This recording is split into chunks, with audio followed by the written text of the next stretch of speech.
Hi everyone, welcome to our channel Konaseema Ruchulu. ఈరోజు మన వీడియోలో మినప జంతికలు చూపిస్తున్నానండి. చాలా రుచిగా ఉంటాయి, చాలా సింపుల్గా చేసుకోవచ్చు. జంతికలలో ఎక్కువగా వేపుడు శనగపప్పు, శనగపిండి ఇలా వేసి చేస్తూ ఉంటాం కదండి. ఒక్కసారి ఇలా మినప జంతికలు చేసి చూడండి, చాలా బాగుంటాయి. కరకరలాడుతూ గుల్లగా కమ్మగా బాగా వస్తాయి, నూనె కూడా పీల్చవు. ఈ విధంగా చేసి చూడండి, ఎవరైనా సరే ఈజీగా చేసుకోవచ్చు.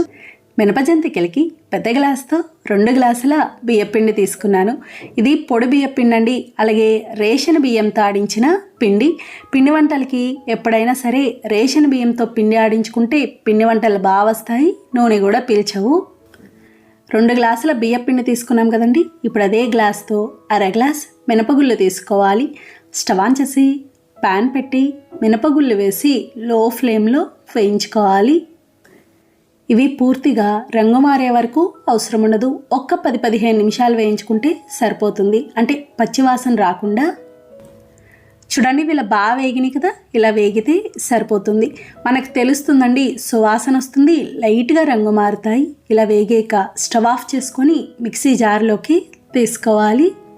బాగా చల్లారాలి. ఇవి బాగా చల్లారనియండి. ఇప్పుడు మెత్తగా మిక్సీ పట్టుకుందాం. ఎంత వీలైతే అంత మెత్తగా మిక్సీ పట్టుకోవాలి. చూడండి, ఇలా మిక్సీ పట్టుకున్నాం కదా, ఈ విధంగా ఉండాలి. ఇప్పుడు ఇది మనం ముందుగా తీసుకున్న బియ్యపిండిలో వేసి 2 కలిపి జల్లించుకోవాలి. జంతికలకి పిండి ఎంత మెత్తగా ఆడించుకున్నా జంతికలు చేసే ముందు మళ్ళొకసారి జల్లించుకుంటే బాగా వస్తాయి. చూడండి, పిండి ఇలా జల్లించుకున్నాం కదా. ఇప్పుడు ఇందులో తగినంత కారం, నేను 1 అర స్పూన్ వరకు వేస్తున్నానండి. కారం ఎక్కువ తినే వాళ్ళైతే ఎక్కువ వేసుకోవచ్చు. తగినంత ఉప్పు, 1/2 స్పూన్ వాము వేస్తున్నాను. మీరు ఇక్కడ వాముకు బదులు నువ్వులైనా వేసుకోవచ్చు, లేదా వాము నువ్వులు 2 కలిపైనా వేసుకోవచ్చు. ఇలా బాగా కలుపుకోవాలి. ఇలా బాగా కలుపుకున్నాక 2 గ్లాసుల బియ్యపిండి, 1/2 గ్లాస్ మినపగుళ్ళు తీసుకున్నాం కదండి, దానికి 1/2 గ్లాస్ నూనె తీసుకోవాలి. కరెక్ట్గా సరిపోతుంది. నూనెను ఇలా మరిగించి వేసుకోవాలి. మరిగించిన నూనె వేయడం వల్ల జంతికలు చాలా గుల్లగా వస్తాయి. ఇంకా ప్రత్యేకంగా వెన్నపూస వేయడం అలా ఏమీ అవసరం ఉండదు. ఇలా నూనె వేసి ఉండలు లేకుండా పిండి అంతా కలిసేలాగా బాగా కలుపుకోవాలి. చూడండి, ఇలా బాగా కలుపుకున్నాం కదా. ఇప్పుడు పిండి అంతట్లో ఒకేసారి నీళ్లు కలుపుకోకూడదు. పిండి అంతా పక్కన పెట్టుకొని 1-2 వాయిలకి సరిపడినంత పిండిలో నీళ్లు కలుపుకోవాలి. ఈ పిండి కలుపుకోవడానికి వేడి నీళ్ళు అవసరం ఉండదు, మామూలు నీళ్ళు వేసుకుంటే సరిపోతుంది. ఎందుకంటే మినప జంతికలు కదండి, పిండి జిగురుగానే ఉంటుంది కాబట్టి మినప్పిండి వేయడం వల్ల ఇంకా వేడి నీళ్ళు అవసరం ఉండదు. చూడండి, పిండి ఈ విధంగా కలుపుకోవాలి. ఇంతకన్నా లూజ్గా ఉండకూడదు, ఇంతకన్నా గట్టిగా ఉండకూడదు. పిండి గట్టిగా కలుపుకున్నారనుకోండి జంతికలు గట్టిగా వచ్చేస్తాయి. మీకు జంతికల గట్టంలో నుంచి పిండి కూడా ఫ్రీగా పడదు. పిండి కలుపుకునే దాన్ని బట్టి కూడా ఉంటుంది. ఇప్పుడు జంతికల గొట్టం తీసుకొని కొంచెం నూనె రాసుకోవాలి. ఒకసారి రాస్తే సరిపోతుందండి, ప్రతిసారి అవసరం ఉండదు. ఇప్పుడు ఈ విధంగా పిండి పెట్టుకోవాలి. పిండి పెట్టుకొని నొక్కు చూసుకోవాలి. చూడండి, నొక్కగానే పిండి ఫ్రీగా పడింది కదా, ఇలా ఉంది అంటే పిండి కరెక్ట్గా ఉన్నట్టు. ఒకవేళ గట్టిగా ఉందనుకోండి ఇంకొంచెం నీళ్లు పోసి కలుపుకోవచ్చు. జంతికలు ఒత్తుకోవడానికి ఇలాంటి గరిటెలు తీసుకొని ఈ విధంగా ఒత్తుకోవాలి. ఇలా అయితే కనుక మీకు ఈజీగా ఉంటుందండి. నూనెలోకి వేయడానికి కూడా మొదటిసారి చేసేవాళ్ళు కూడా ఈజీగా చేసుకోవచ్చు. ఇప్పుడు డీప్ ఫ్రైకి సరిపడా నూనె పెట్టుకోవాలి. నూనె వేడవ్వాలి. నూనె బాగా వేడిగా ఉండాలండి. నూనె వేడయ్యాక మీడియం ఫ్లేమ్లో పెట్టి ఈ విధంగా జంతికలు వేసుకోవాలి. చూడండి, ఎంత ఈజీగా వేసుకోవచ్చు. ఇలా అయితే మీరు ఎన్ని జంతికలైనా చేసేయచ్చు. వేసిన వెంటనే కదపకూడదు. కొంచెం వేగాక అటు ఇటు కలుపుతూ 2 వైపులా వేయించుకోవాలి. కొన్ని టిప్స్ పాటించి చేస్తే జంతికలు చాలా బాగా వస్తాయి. చాలామందికి గుల్లగా రాకుండా గట్టిగా వచ్చేస్తాయి. కొంతమంది మినప జంతికలకి మినప్పిండి ఉడకపెట్టి అలా చేస్తూ ఉంటారు, కానీ అలా ఏమీ అవసరం ఉండదండి. ఈ పద్ధతిలో ట్రై చేసి చూడండి, ఇదైతే మీకు ఈజీగా ఉంటుంది, తేలిగ్గా అయిపోతుంది. చూడండి, ఇలా బాగా వేగినాయి కదా, ఇలా వేగితే సరిపోతుంది. నూనె కూడా నొరగ తగ్గింది. నూనె నొరగ తగ్గింది అంటే వేగినట్టే. ఇప్పుడు ఇవి గిన్నెలోకి తీసుకోవాలి. ఇంకొక వాయి వేసేటప్పుడు జంతికల గొట్టంలో పిండి మిగిలిపోతుంది కదండి, ఆ పిండి తీసేసి అది ఇది కలిపి మళ్ళీ పిండి పెట్టుకోవాలి. లేదంటే ఆ పిండి పైన మీరు పిండి పెట్టేశారనుకోండి జంతికలు ఒత్తేటప్పుడు సరిగ్గా రావు. ఇప్పుడు మళ్ళీ అదే విధంగా జంతికలు ఒత్తి వేయించుకోవాలి. మంట మీడియం ఫ్లేమ్లో ఉంటే సరిపోతుందండి, తగ్గించాల్సిన అవసరం ఉండదు. అలాగే నూనె వేడి బాగా తక్కువ ఉన్నా కూడా నూనె లాగినట్టు అయిపోతాయి. ఇవి వేగే లోపల మీరు మళ్ళీ ఇంకొక 2 వాయిలకి పిండి కలిపి ఉంచుకోవచ్చు. అలాగే మీరు బియ్యం పప్పు 2 కలిపి ఆడించుకోవాలి అనుకుంటే కేజీ బియ్యానికి 200 గ్రాముల మినపగుళ్ళు కరెక్ట్గా సరిపోతాయి. అప్పుడైనా సరే మినపగుళ్ళని ఇలాగే వేయించే తీసుకోవాలి. చూడండి, జంతికలన్నీ ఇలా వేయించుకున్నాం కదా, ఇంతేనండి మినప జంతికలు తయారైనవి. చాలా బాగుంటాయి. మీకు చూస్తేనే అర్థమవుతుంది ఎంత గుల్లగా ఉన్నాయో. చాలా రోజుల వరకు నిల్వ ఉంటాయి. మనం తీసుకున్న పిండి క్వాంటిటీకి ఎన్ని అయినాయో చూడండి. ఇంట్లో చేసుకుంటే ఎంతైనా క్వాంటిటీ ఎక్కువ అవుతాయి కదా. చూసారు కదా ఫ్రెండ్స్, చాలా సులభంగా తయారు పాకుండలు చూపిస్తున్నానండి. చాలా రుచిగా ఉంటాయి, చాలా సింపుల్గా చేసుకోవచ్చు. అరిసెలు ఎంత ఇష్టంగా తింటారో పాకుండలు కూడా అంతే ఇష్టంగా తింటారు.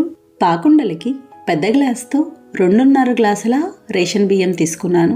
ఖచ్చితంగా రేషన్ బియ్యమే తీసుకోవాలండి. మనకి పాకుండలైనా అరిసెలైనా పొంగడాలైనా ఇలాంటి వాటికి దేనికైనా సరే రేషన్ బియ్యంతోనే చేసుకోవాలి. అవైతేనే బాగా వస్తాయి విడిపోకుండా. ఇప్పుడు ఇవి 2-3 సార్లు అయినా బాగా కడుక్కోవాలి. ఇలా కడుక్కున్నాక తగినన్ని నీళ్లు పోసి మూత పెట్టేసి 24 గంటల పాటు నానబెట్టుకోవాలి. ఒక రోజంతా పూర్తిగా నానితే సరిపోతుంది. ప్రొద్దుటే నానబెట్టుకోవాలండి. మనం ఉదయం నానబెట్టాం కదా, ఇది నైట్కి ఇలా నాని ఉంటాయి. మళ్ళీ నైట్ ఒకసారి కడుక్కోవాలి. ఇలా బాగా కడుక్కొని తగినన్ని నీళ్లు పోసి మూత పెట్టేసి నానబెట్టుకోవాలి. ఇలా 2 సార్లు కడుక్కోవాలండి. లేదంటే బియ్యం వాసన వచ్చినట్టుండి మనకి అరిసెలు చేసిన పాకుండలు చేసిన అవి కూడా కొంచెం వాసన వచ్చినట్టు ఉంటాయి. ఇది మరుసటి రోజుకి ఈ విధంగా బాగా నాని ఉంటాయి. మీకు 24 గంటల తర్వాత ఎప్పుడైనా చేసుకోవచ్చు. ఇప్పుడు ఇవి 3-4 సార్లు అయినా బాగా కడుక్కోవాలి. ఇలా బాగా కడుక్కున్నాక ఏదైనా చిల్లుల గిన్నెలోకి వేసి 4 నిమిషాల పాటు అలా ఉంచేసేయాలి. కాస్త నీరు వాడతాయి. పూర్తిగా తడి ఆరేంత వరకు అలా ఉంచకూడదు. తడి ఆరింది అంటే మనకి పాకుండలు అవి సరిగ్గా రావు, విడిపోయినట్టు అయిపోతాయి. నేను 4 నిమిషాలు ఉంచేసానండి. 4 నిమిషాల తర్వాత ఈ విధంగా ఉంటుంది. పట్టుకొని చూస్తే ఇంకా తడిగానే ఉంటుంది. ఇప్పుడు ఇవి నేను పిండి మిల్లులో మెత్తగా పిండి ఆడించుకుంటున్నాను. మిక్సీలో అయినా ఆడుకోవచ్చండి, కొద్దిగా బియ్యమే కాబట్టి, కానీ కాస్త గట్టిగా వస్తాయి. ఇవి పిండి ఆడించే లోపల నువ్వులు కొబ్బరి ముక్కలు ఇవి వేయించుకుందాం. స్టవ్ ఆన్ చేసి ప్యాన్ పెట్టి 3 స్పూన్ల నువ్వులు వేసి లో ఫ్లేమ్లో దోరగా వేయించుకోవాలి. పాకుండలకి ఇలా నువ్వులు వేస్తే చాలా బాగుంటుంది. చూడండి, ఇవి ఇలా వేగినాయి కదా. ఇప్పుడు ఇవి గిన్నెలోకి తీసుకోవాలి. ఇప్పుడు అదే ప్యాన్లో 1 స్పూన్ నెయ్యి వేసుకోవాలి. నెయ్యి వద్దు అనుకుంటే నూనె అయినా వేసుకోవచ్చు, ఏదైనా పర్వాలేదు. నెయ్యి వేడయ్యాక చిన్నగా కట్ చేసిన పచ్చి కొబ్బరి ముక్కలు వేసి మీడియం ఫ్లేమ్లో దోరగా వేయించుకోవాలి. కొబ్బరి ముక్కలు ఇలా చిన్నగా కట్ చేసుకోవాలి. నేను 1 చెక్క తీసుకున్నానండి. చూడండి, ఇలా వేగినాయి కదా. ఇప్పుడు స్టవ్ ఆఫ్ చేసుకోవాలి. ఈ లోపల మనకి తడిపిండి కూడా ఆడించుకొచ్చారు. చూడండి, పిండి ఎంత తడిగా ఉంటుందో. ఈ విధంగా ఉండాలి. ఇలా ఉంటేనే బాగా వస్తాయి. ఇప్పుడు ఈ పిండిని జల్లించుకోవాలి. మనం ఎంత మెత్తగా ఆడించుకున్నా సరే ఖచ్చితంగా జల్లించుకోవాలి. జల్లించకుండా చేస్తే విడిపోయినట్టు అయిపోయి గట్టిగా వచ్చేస్తాయి. అలాగే పిండి జల్లించుకునేటప్పుడు ఎక్కువ వేసుకోకూడదండి, పిండి దిగదు. ఇలా కొద్దిగా వేసుకొని చేత్తో కలుపుతూ జల్లించుకోవాలి. తడిపిండి కదా, ఫ్రీగా దిగదు. చూడండి, ఇలా జల్లించుకున్నాం కదా. జల్లించుకున్నది జల్లించుకున్నట్టుగా వెంటనే ఇలా నొక్కు పెట్టి ఉంచుకోవాలి. నొక్కు పెట్టడం వల్ల తడి ఆరకుండా ఉంటుంది. ఇదే విధంగా మిగతా పిండి అంతా జల్లించుకోవాలి. జల్లించుకున్నది ప్రతిసారి కూడా పిండి నొక్కు పెట్టుకోవాలి. చూడండి, పిండి మొత్తం ఇలా జల్లించుకున్నాం కదా. ఇది కూడా ఇలా నొక్కు పెట్టేసి పైన మూత పెట్టేసి ఉంచుకోవాలి. తడి ఆరకుండా ఉంటుంది. ఇప్పుడు పాకం చూద్దాము. పాకం కోసం స్టవ్ ఆన్ చేసి ప్యాన్ పెట్టి 2.5 గ్లాసుల బియ్యానికి అదే గ్లాస్తో 1.5 గ్లాసుల బెల్లం, 1/2 గ్లాస్ నీళ్లు పోసుకోవాలి. పాకం కరెక్ట్గా సరిపోతుంది. నేను కుందు బెల్లం తీసుకున్నానండి. కేజీ కుందులు ఉంటాయి కదా అది. అలాగే ఇలాంటి పాకాలకి ఎక్కువ నీళ్లు పోసుకోకూడదు. నీళ్ళు ఎక్కువ వేసుకున్నారనుకోండి పాకం రావడానికి టైం పడుతుంది. చూడండి బెల్లం అంతా ఇలా కరిగింది కదా. కరిగాక ఒకవేళ ఇందులో మీకు గడ్డి ఇసుక అలా ఏమన్నా ఉన్నాయి అనుకుంటే ఒకసారి వడపోసుకొని మళ్ళీ పాకం పెట్టుకోవచ్చు. పాకం చాలా త్వరగా వచ్చేస్తుందండి. దగ్గరుండి చూసుకోవాలి. ఇలా చిక్కబడినప్పటి నుంచి నీళ్ళల్లో వేసుకొని చూసుకుంటూ ఉండాలి పాకం వచ్చిందో లేదో. ఇప్పుడు ఒకసారి చూద్దాము. ఈ విధంగా నీళ్ళల్లో వేసినప్పుడు దగ్గరగా వచ్చి చూడండి లైట్గా ఉండలా వచ్చింది కదా. ఇలా వస్తే సరిపోతుంది. సేమ్ అరిసెలకి ఎలాగో అదే పాకం. ఈ ఉండ మెత్తగానే ఉంటుంది, గట్టిగా ఉండదు.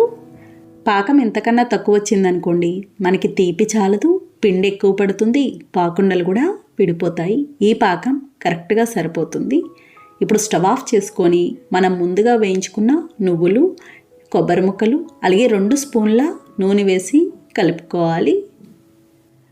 చూడండి ఇలా బాగా కలుపుకున్నాక తడిపిండి వేస్తూ కలుపుకోవాలి. ఒకరు వేస్తూ ఉంటే ఒకరు కలుపుకోవాలండి. తడిపిండిలా కొంచెం కొంచెం వేస్తూ ఉండలు లేకుండా కలుపుకోవాలి. ఒకేసారి ఎక్కువ వేసుకోకూడదు, ఉండకట్టినట్టు అయిపోతుంది. మనం కూడా కలపలేము. పిండి మిగిలినా కూడా పర్వాలేదు, పాకం ఎక్కువ అవ్వకూడదు. అప్పటికప్పుడు తడిపిండి కావాలి అనుకుంటే ఉండదు కాబట్టి కాస్త బియ్యం ఎక్కువే పోసుకుంటారు. తీసుకున్న బియ్యానికి పాకం తక్కువ పట్టుకుంటారు. తడిపిండి కదా ఎంత పడుతుందో తెలియదు కాబట్టి ఇది ఇలా బాగా చిక్కబడినప్పుడు పిండి వేసుకునేటప్పుడు చూసి వేసుకోవాలి. ఎక్కువ అవ్వకూడదు, ఎందుకంటే చల్లారిన తర్వాత ఇంకాస్త గట్టిపడుతుంది కాబట్టి. చూడండి ఈ విధంగా ఉండాలి. ఇలా కొద్దిగా గరిటె జారుడుగా ఉంటే సరిపోతుంది. చేతికి నూనె రాసుకొని ఇలా ఉండవుతుందో లేదో చూసుకోవాలి. మీకు బాగా పాకినట్టు అనిపిస్తే ఇంకాస్త పిండి వేసుకోవచ్చు. చూడండి కరెక్ట్గా ఉంది. ఇలా ఉంటే సరిపోతుంది. నాకు ఇంత పిండి మిగిలింది. ఇది మళ్ళీ మనం 2 రోజులు ఎండలో పెట్టుకుంటే మామూలు బియ్య పిండి వాడుకున్నట్టు వాడుకోవచ్చు. చల్లారిన తర్వాత ఈ విధంగా ఉంటుంది. ఇప్పుడు చేతికి నూనె రాసుకొని చిన్న చిన్న ఉండల్లాగా చేసుకోవాలి. మరీ పెద్దవి చేసుకోకూడదండి. చూడండి ఇలా ఉంటే సరిపోతుంది. ప్లేట్లో పెట్టినప్పుడు ఉండేలా లైట్గా పాకినట్టు ఉండాలి, పూర్తిగా నిలబడకూడదు. ముందే పూర్తిగా నిలబడింది అనుకోండి చివరికి వచ్చేసరికి బాగా గట్టిపడిపోతుంది. ఇదే విధంగా ఒక వాయికి సరిపడినన్ని చేసుకోవాలి. మిగతా పిండి పైన మూత పెట్టేసి ఉంచుకోవాలి, ఆరకుండా ఉంటుంది. డీప్ ఫ్రైకి సరిపడా నూనె పెట్టుకోవాలి. నూనె వేడవ్వాలి.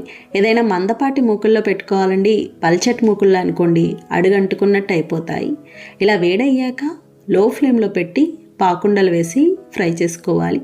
ఇవి వేసుకునేటప్పుడు ఒకసారి ఇలా రౌండ్గా చేసి వేసుకోవాలి. ఒకేసారి ఎక్కువ కూడా వేసి ఫ్రై చేసుకోకూడదు, ఎందుకంటే ఇవి చాలా మెత్తగా ఉంటాయండి. కదపడానికి కూడా వీలుండదు, మళ్ళీ విడిపోయినట్టు అయిపోతాయి కాబట్టి కొన్ని వేసి ఫ్రై చేసుకోవాలి. వేసిన వెంటనే కదపకూడదు. ఇలా కొద్దిగా రంగు వచ్చాక అటు ఇటు కలుపుతూ ఫ్రై చేసుకోవాలి.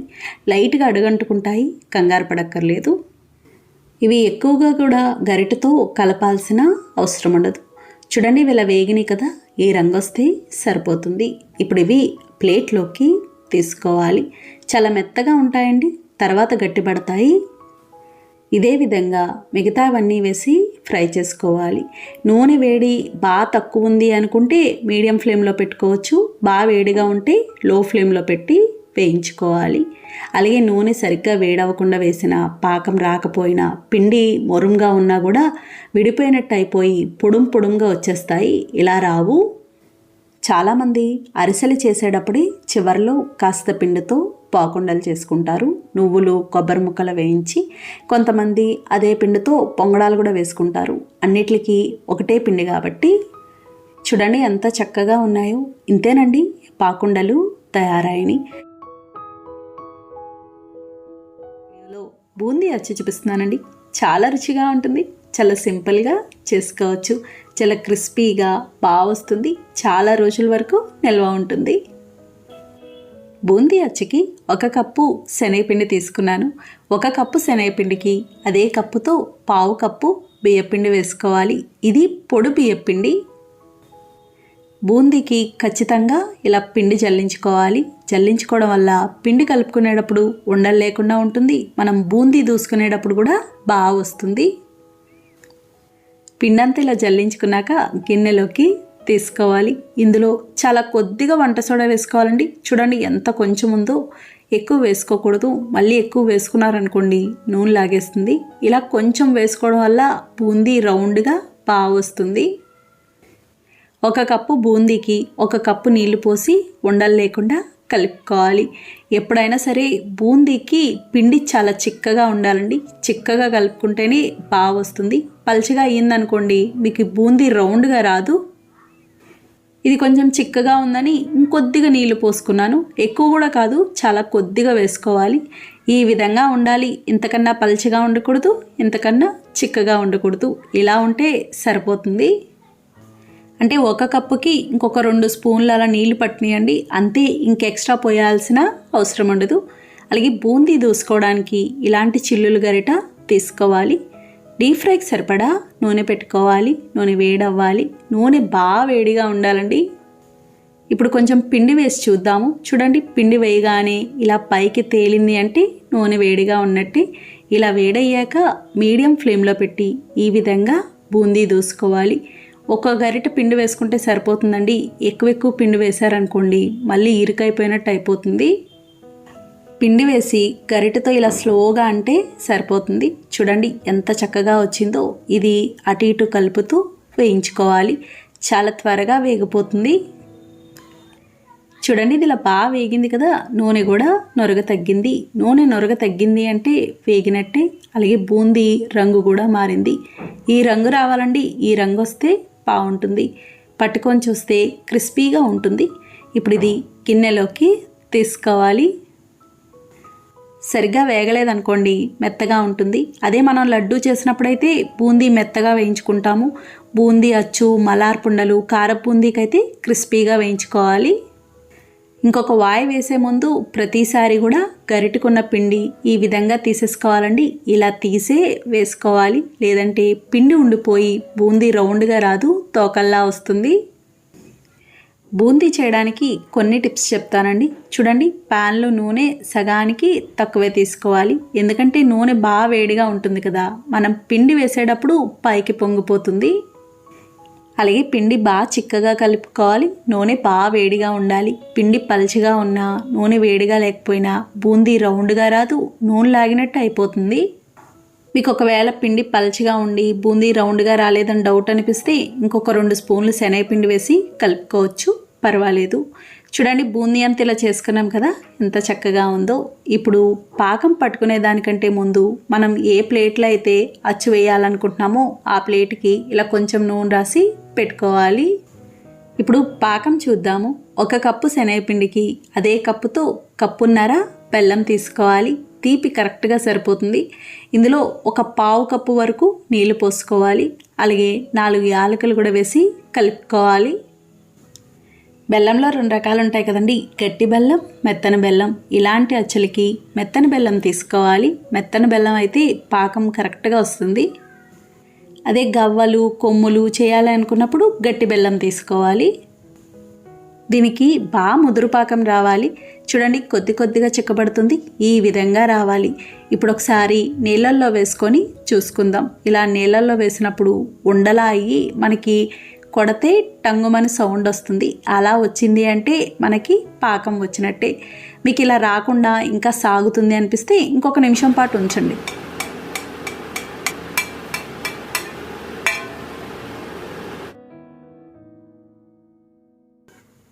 చూసారు కదండి సౌండ్ ఎలా వచ్చిందో.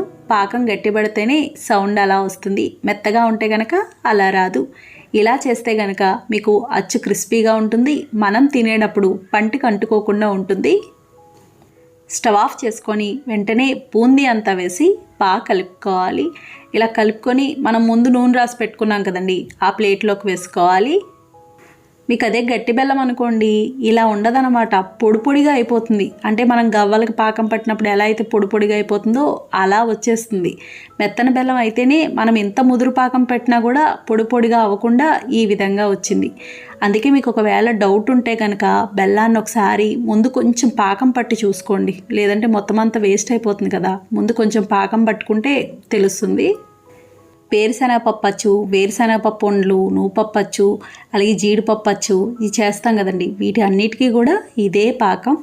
మిఠాయి అంతా వేసుకొని ఏదైనా గిన్నెకి కానీ గ్లాసుకి కానీ అప్పడాల కర్రకు కానీ నూనె రాసుకొని ఇలా సమానంగా చేసుకోవాలి. సమానంగా చేసుకున్నాక ఆ వేడి మీదే ముక్కలు కట్ చేసుకోవాలి. చల్లారే కట్ చేసుకోలేం కాబట్టి ముందే కట్ చేసుకుంటే ముక్కలు బాగా వస్తాయి.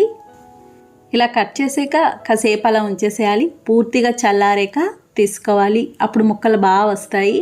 చూడండి ఇది బాగా చల్లారింది, ఎంత చక్కగా ఉన్నాయో. మా సైడ్ సంక్రాంతికి ఖచ్చితంగా ఇలా మిఠాయి అచ్చు కానీ మల్లార్ పుండలు కానీ చేసుకుంటారు. మీకు అచ్చు వద్దు అనుకుంటే దీన్నే ఉండల్లాగైనా చుట్టుకోవచ్చు. చూసారు కదా ఫ్రెండ్స్, చాలా సులభంగా తయారు చేసుకున్నాం. వీడియోలో చిట్టి చెక్కలు చూపిస్తున్నానండి. చాలా రుచిగా ఉంటాయి, చాలా సింపుల్గా చేసుకోవచ్చు కూడా, అస్సలు టైం పట్టదు, అలాగే ఎక్కువ రోజులు నిల్వ ఉంటాయి. చిట్టి చెక్కలకి పెద్ద కప్పుతో 1 కప్పు బియ్యపిండి తీసుకున్నాను. ఇది పొడి బియ్యపిండి, రేషన్ బియ్యంతో ఆడించిన పిండి. మనకి బయట షాప్లో దొరికే పిండితో అయినా చేసుకోవచ్చు, చాలా బాగా వస్తాయి. ఇప్పుడు పిండి పెట్టుకుందాం. స్టవ్ ఆన్ చేసి ప్యాన్ పెట్టి 1 కప్పు బియ్యపిండికి అదే కప్పుతో 1 కప్పు నీళ్ళు పోసుకోవాలి. కరెక్ట్గా సరిపోతాయి. ఇందులో తగినంత ఉప్పు, 1/2 స్పూన్ జీలకర్ర, 1 స్పూన్ పచ్చిమిర్చి పేస్ట్ వేసుకోవాలి. నేను పచ్చిమిర్చి కారం వేస్తున్నాను కదండి. మీకు ఒకవేళ ఇది వద్దు అనుకుంటే మన మామూలు కారం కానీ సేమ్ పచ్చిమిరపకాయ కారం కానీ ఏదైనా వేసుకోవచ్చు. చిన్నగా కట్ చేసిన కరివేపాకు వేసి కలుపుకోవాలి. మీరు ఒకసారి రుచి చూసుకొని ఉప్పు తక్కువైంది అనుకుంటే ఇంకాస్త ఉప్పు వేసి కలుపుకోవచ్చు. చూడండి నీళ్ళు ఇలా మరిగినాయి కదా. ఇప్పుడు లో ఫ్లేమ్లో పెట్టి మనం ముందుగా తీసుకున్న బియ్యపిండి వేసి కలుపుకోవాలి.